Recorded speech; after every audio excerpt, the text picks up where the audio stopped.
আলহামদুলিল্লাহ ফলন বেশ সুন্দর হয়েছে।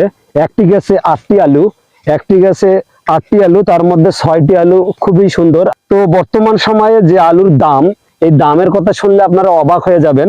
কেননা যদি ভারত থেকে আলু আসতো তাহলে হয়তো আরো আলুর দাম কমে যেত। তো কৃষকেরা যে অবস্থায় আলু চাষ করে খরচ করেছেন, সে অবস্থায় কৃষকের কারো লস হবে, কারো আসল দাম হবে এবং কারো লাভ হয়ে গেছে, যাদের লাভ হওয়ার হয়ে গেছে।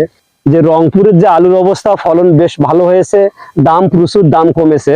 তো আমি একটা কথা বলতে চাচ্ছি এটাই, সেটা হচ্ছে বর্তমানে বাংলাদেশের আলু, আপনারা বাংলাদেশের আলু খাবেন, বাঙালিরা বেশি বেশি আলু খাবেন। কেননা যখন আলুর দাম বেড়েছে 50 টাকা, 80 টাকা, 100 টাকা, তখন আমরা আলু খাওয়া কমিয়ে দিয়েছিলাম।